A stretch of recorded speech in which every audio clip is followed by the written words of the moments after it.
Part 1. You will hear a student and an advisor talking about facilities at a college. First, you have some time to look at questions 1 to 5.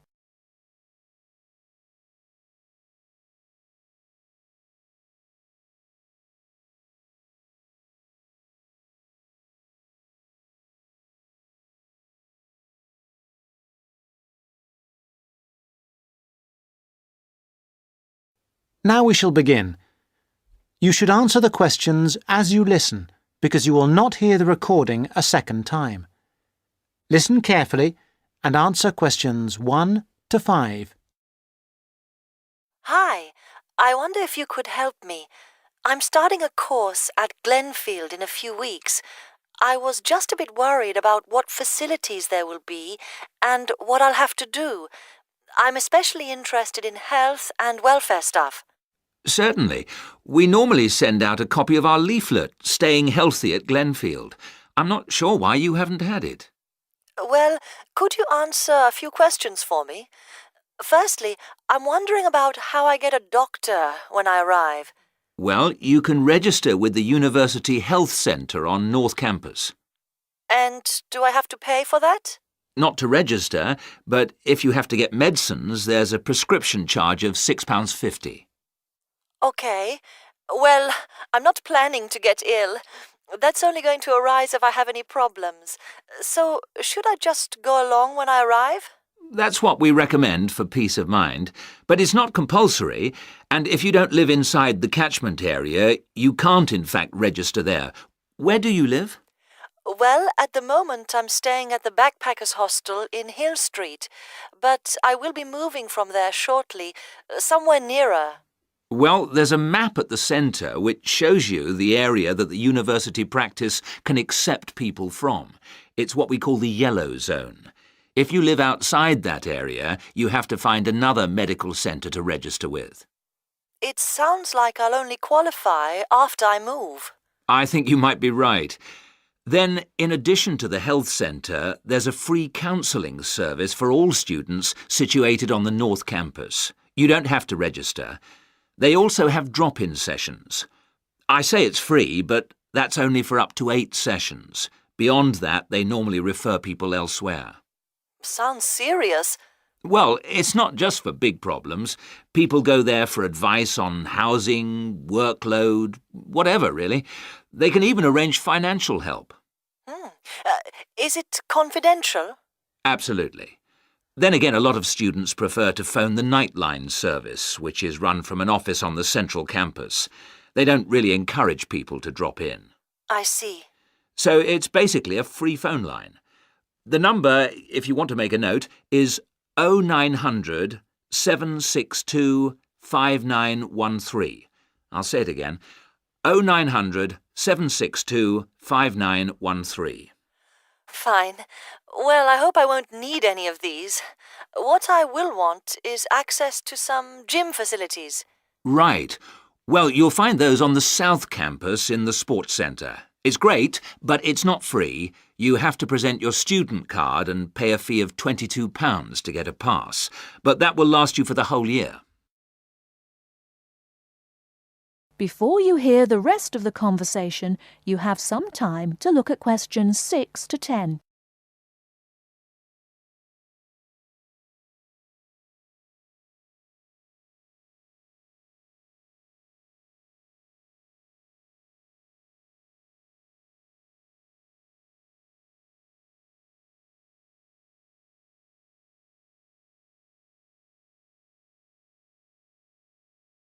Now listen and answer questions 6 to 10. Is this information on the website? I'm afraid not. I can send you some leaflets or even resend the whole information pack if you give me your details. Could you send the whole information pack, please? Yes, that's fine. I'll have to take down some details. Could you tell me your full name? Sonia Orr. S-O-N-Y... No, I'll spell it. S-O-N-I-A. Then Orr is O-R-R. Orr. OK. And you said you were on Hills Road?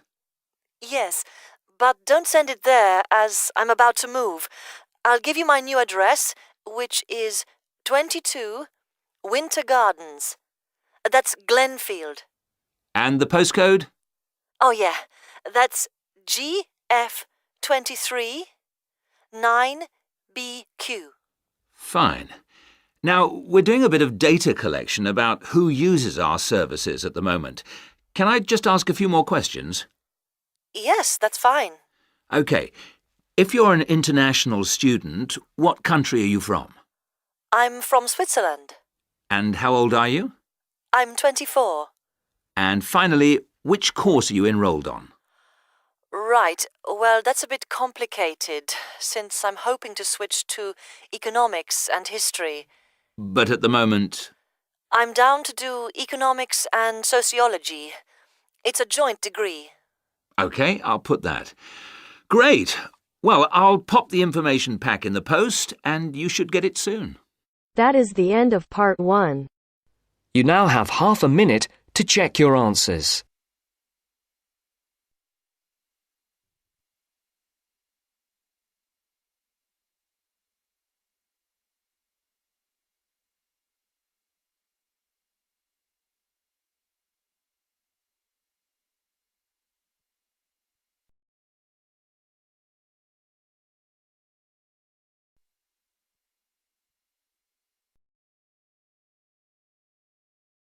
Now turns to part 2. Part 2. You are going to hear a talk about Bell College. First, you have some time to look at questions 11 to 17.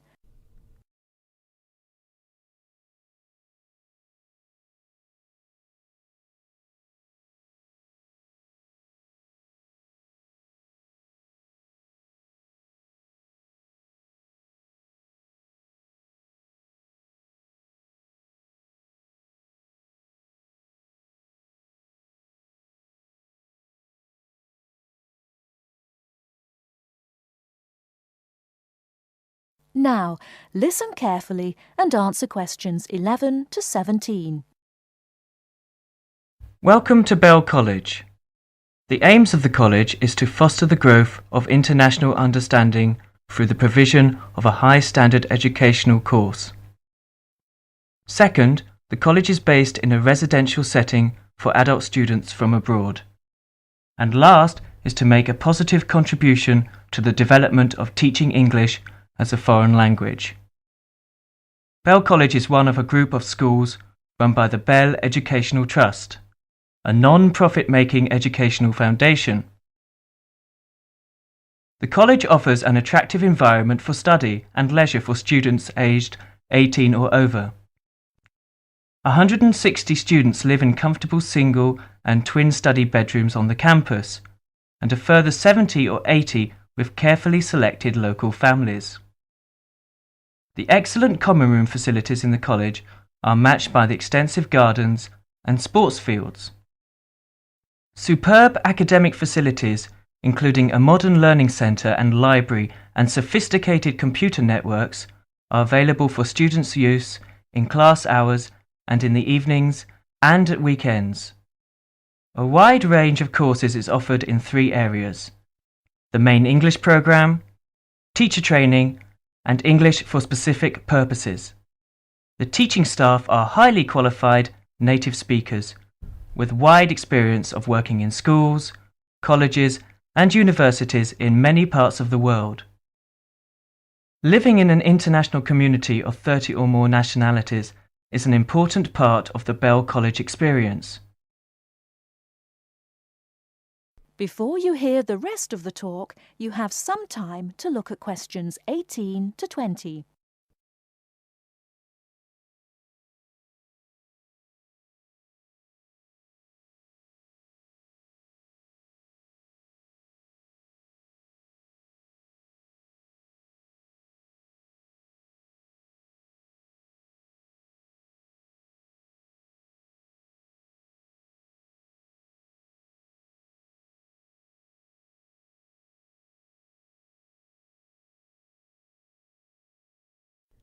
Now listen and answer questions 18 to 20. The main English programme, teacher training, and English for specific purposes. The teaching staff are highly qualified native speakers with wide experience of working in schools, colleges, and universities in many parts of the world. Living in an international community of 30 or more nationalities is an important part of the Bell College experience. Great stress is laid on pastoral care, and the college has its own medical centre. A busy and interesting programme of sporting, cultural and social activities is provided in the evenings and at weekends, with excursions to many parts of Britain.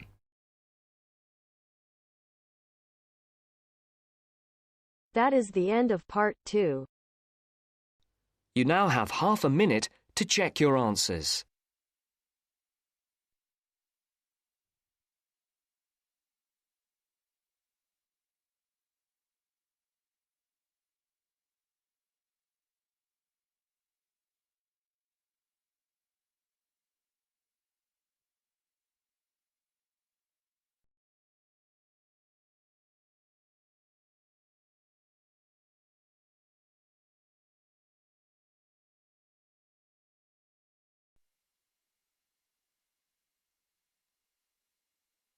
Now turns to part 3. Part 3. Mr. Jackson, who feels that he is physically unfit, is consulting with his doctor about his health condition. Before you listen to their conversation, you have a chance to read questions 21 to 24.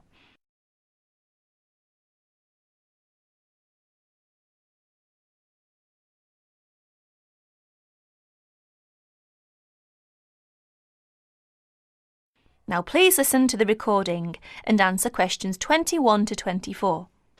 Well, Mr. Jackson, the first and important thing I have to tell you is that there is really nothing seriously wrong with you. Physically, that is. My very thorough re-examination and the analyst's report show that basically you are very fit. Yes, very fit. So, why is it, Doctor, that I'm always so nervy, tense, ready to jump on anybody? My wife, children, colleagues. I think your condition has a lot to do with, shall we call it, way of life, habits? Way of life? Habits? Yes, now tell me, Mr. Jackson, you smoke, don't you? Yes, I'm afraid I do, Doctor. And rather heavily, I imagine. Well, yes. I smoke, about 40, 50 a day, I suppose. You should do your best to stop, you know. Yes, I see. But, well, it won't be the first time. I've tried to give up smoking several times, but it's no good. You see, 50 a day is overdoing it, you must admit. You must cut down at least that. Ah, yes. I know that when you're feeling tense, you probably feel that a cigarette relaxes you. But in the long run, I do advise you to make a real effort to quit smoking. Of course, but, well, it's easy to say give it up or cut it down, but, oh, you know. Well, in my opinion, you have no choice. Either you make a real effort or there's no real chance of your feeling better. You see, well, obviously, I could prescribe some kind of tranquilizer, but would that help? I'd prefer, and I'm quite sure you'll agree, I'd prefer to see you really back to normal, not just seemingly so. And that's my reason for asking you several more questions about your other habits. Right. Now you have a chance to read questions 25 to 30.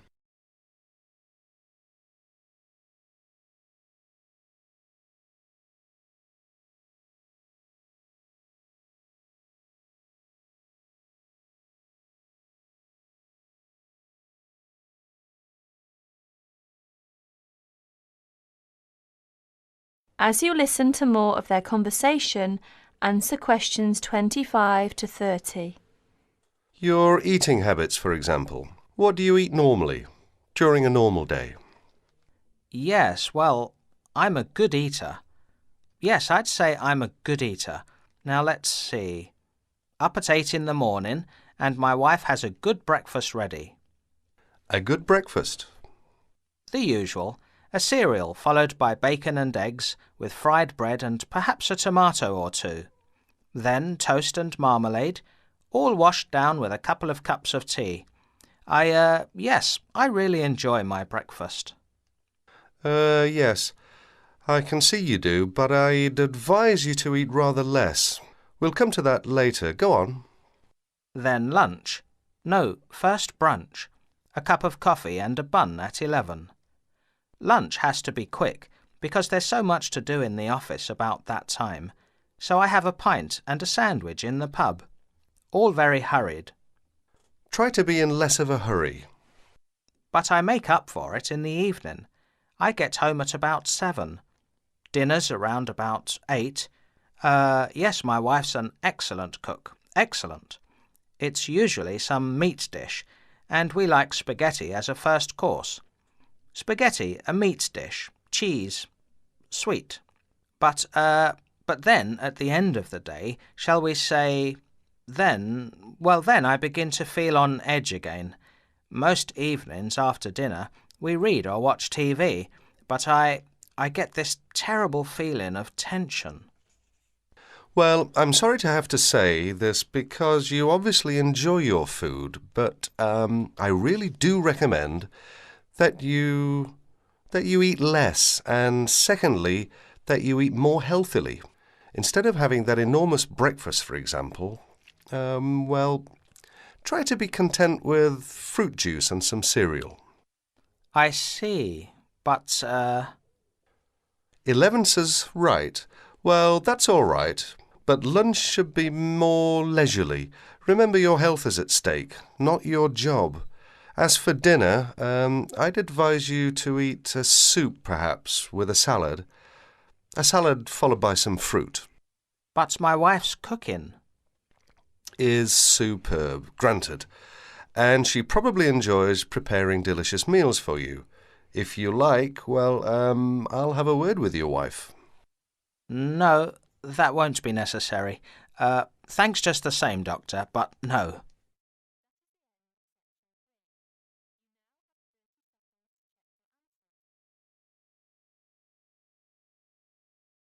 That is the end of part 3. You now have half a minute to check your answers.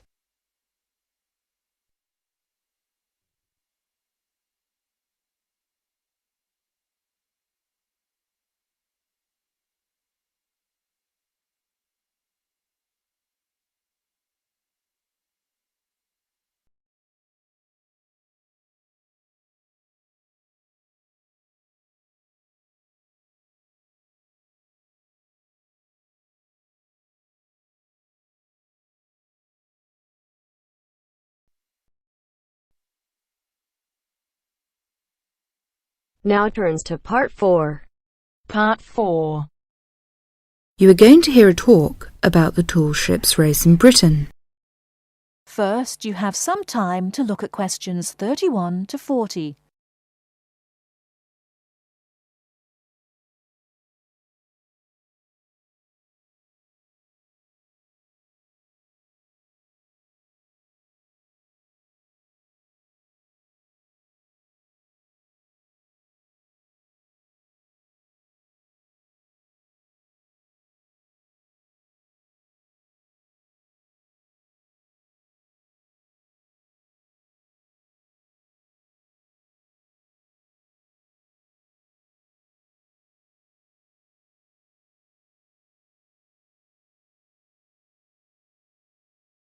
Now listen carefully and answer questions 31 to 40. In July 1956, a fleet of 21 sailing ships from 11 countries raced each other from Torbay in Devon to Lisbon. The ships had been converted from cargo carrying to sail training ships. However, their future seemed uncertain, and the purpose of the gathering was to mark the passing of the age of the sail. What happened instead was that the sailing ships refused to say goodbye, and 2 years later they raced again, and the fleet was even larger. It was then that the title The Tall Ships was given to them, and the name remains today. The original organisers, the Sail Training Ship International Race Committee, now called the Sail Training Association, saw that a new international movement had begun, adventure training under sail. As race succeeded race, it became clear that the events had more to do with bringing adventure and widening the horizons of young people than of commemorating the passing of sail. Now, sail training ships began to be specially built, and young people from all walks of life wanted to participate. Now, to compete, a vessel has to satisfy just 3 requirements. It has to have a minimum waterline length of 9.09 metres. Half its crew must be between the ages of 16 and 25, and its principal means of propulsion must be a sail. Since 1972, the race has been sponsored by Cutty Sark Scots Whisky, and it has started to attract huge crowds of spectators. In 1984, more than 250,000 people lined the River Mersey in Liverpool to watch the fleet set off. And in 1986, 2 million spectators joined Her Majesty Queen Elizabeth at Newcastle upon Tyne to watch the parade. 1989 was the year that the spectacular Cutty Sark Tall Ships race started from London. A grand fleet of up to 100 vessels gathered on the River Thames near Tower Bridge on Tuesday the 4th of July. The only thing that the racing yachts, ancient and modern, had in common was their young crews. Few were expert sailors, and the majorities were strangers to the sea and to each other. Between Tuesday the 4th of July, when the fleet began to assemble, and Saturday the 8th of July, when the ships took part in a grand parade of sail down the River Thames, vessels were berthed on either side of Tower Bridge. Some were moored in the Pool of London, opposite the Tower of London, while others were moored to the east of Tower Bridge. Smaller vessels were accommodated in St. Catherine's Dock. Many of the larger ships were open to the public. It was an amazing and historic spectacle as the ships sailed slowly up the River Thames. That is the end of part 4. You now have half a minute to check your answers.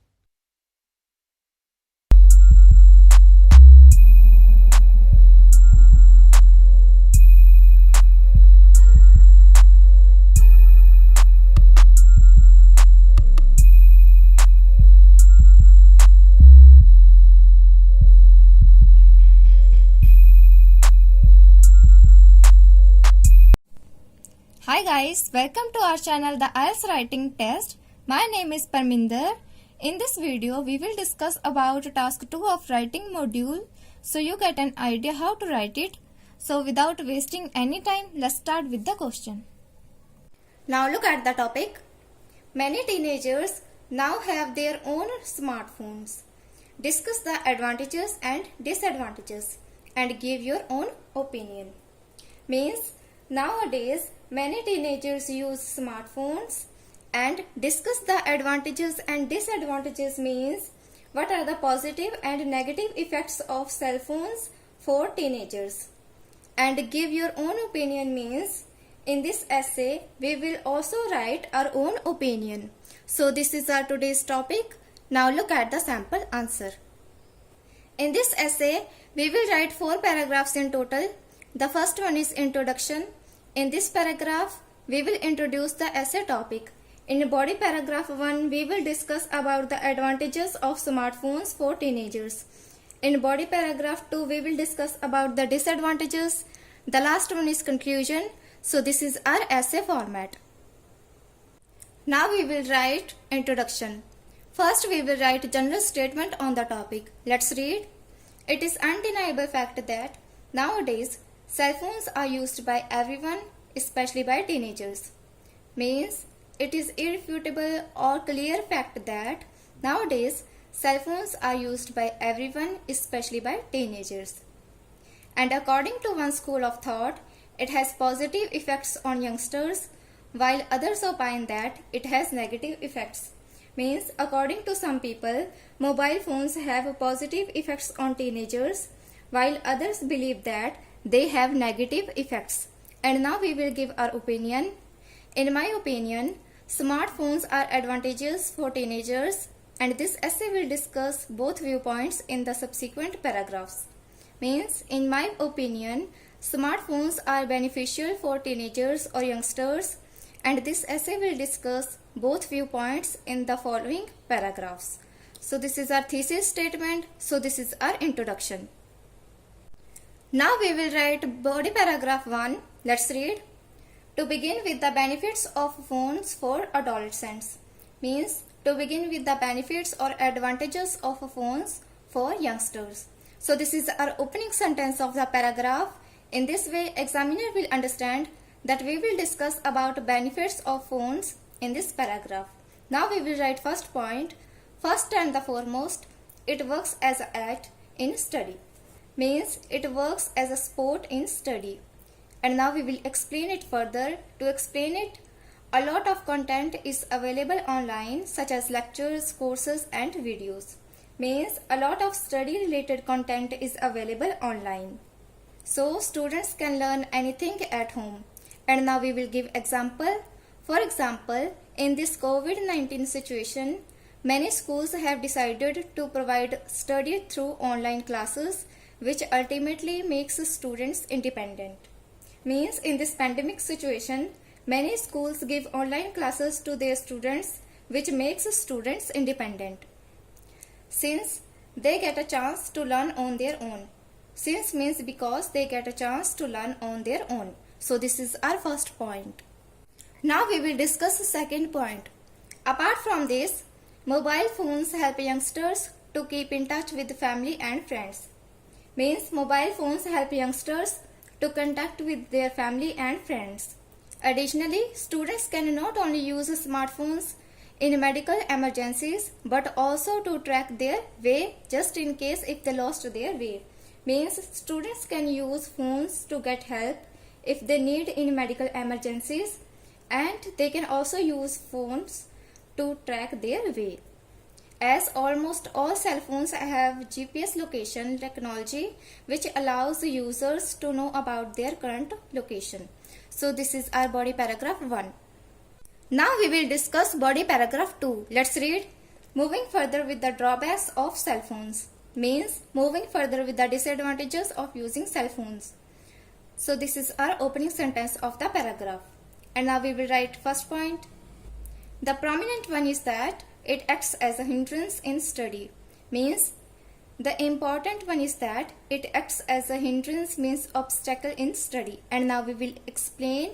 These days, many students spend most of their time on phones for playing games and watching videos. As a result, their study gets affected and they get poor grades in exams. Means, students spend most of their time on phones for playing games and watching videos. Hence, they get poor grades in exams. So this is our first point. Now we will write second disadvantage. Let's read. Another drawback is that the electromagnetic waves of mobile phones put a profound impact on teenagers' health. Means, another disadvantage is that the electromagnetic waves of mobile phones put great or extreme impact on teenagers' health. Now we will give example.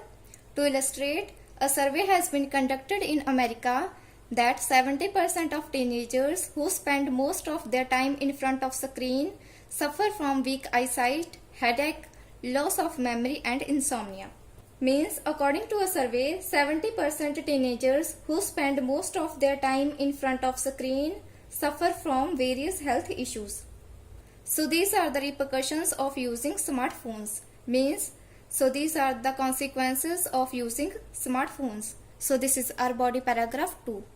Now we will write a conclusion. Let's read.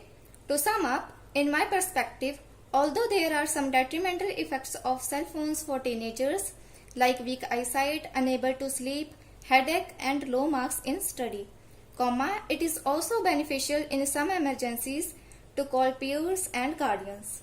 Means, to sum up, in my opinion, although there are some harmful effects of mobile phones for teenagers, like weak eyesight, unable to sleep, headache and low marks in study, but it is also beneficial in some emergencies to call friends and guardians. Hence, it is extremely useful if it is used wisely. Means, it is extremely useful if it is used carefully. So, this is our conclusion. Now, look at the vocabulary that we have used in this essay. Let's read. Undeniable means irrefutable or clear. Subsequent, following, adolescents, teenagers. Current means present. Drawbacks, disadvantages. Prominent, important. Hindrance, obstacle. Profound, great or extreme. Repercussions, consequences. Perspective, viewpoint. Detrimental, harmful. Peers, friends. Wisely, carefully. Aid, help or support. So this is the vocabulary. You can take screenshot if you like. You should use these kinds of words in your essay in order to fetch high band score in your writing module. So this is the end of our video. Hope you learned something. I will see you guys in the next video. If you like this video, then hit on the like button, share this video with your family and friends, and subscribe to our channel for more IELTS related videos. Thank you and all the very best for your IELTS exam.